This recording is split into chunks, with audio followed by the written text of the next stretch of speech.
Tutto pronto per la seconda corsa, ancora puledri di 2 anni al via. Sono 7 sulla distanza dei 1660 metri, Gandalf W Fior, Great Feeling Run, Gaia dei Giovi, Ghost dei Greppi, Gina dei Colli, Gulliver e K in prima fila, Ginger Trio in seconda. Favori in chiusura per Gandalf W Fior, molto appoggiato. Debuttante di Holger Elert, guidato da Manuel Pistone, simpatie anche per Gulliver e K, Flavio Martinelli.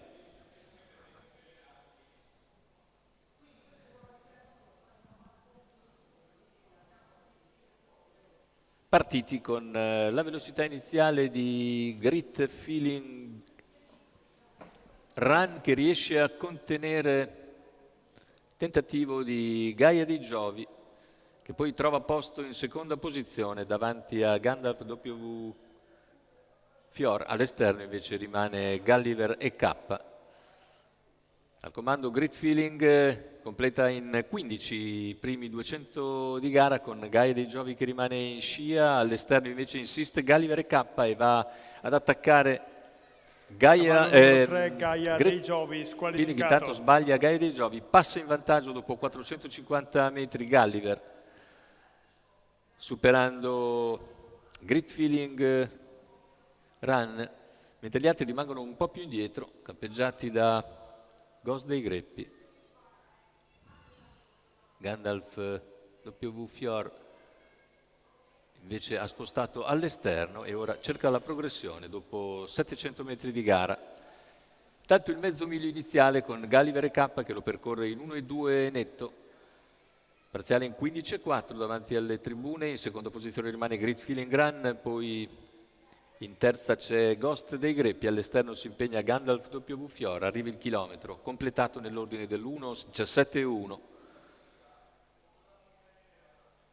In seconda posizione ancora Gaia dei Giovi, all'esterno, ora però l'errore Cavallo di numero 6, Gulliver e K, squalificato. Meglio uno scarto più che un errore.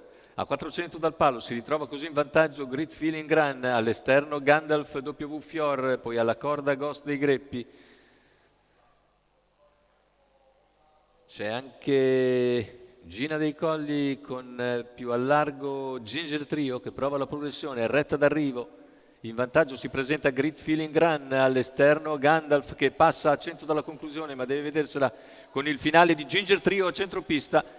Gandalf W Fior però reagisce bene e vince sullo stesso Ginger Trio che precede Gina dei Colli. La vittoria così per Gandalf W Fior che debutta così vincente con Manuel Pistone in sediolo per conto di Holger Elert e della scuderia Furia SAS. Rivediamo le immagini conclusive, l'errore invece di Gulliver e K a 450 dalla conclusione, quando era al comando e ha improvvisamente scartato, si è gettato all'interno. Via libera così per Gandalf W Fior, vittoria anche piuttosto netta sul traguardo. Buon secondo per Ginger Trio che piega Gina dei Colli.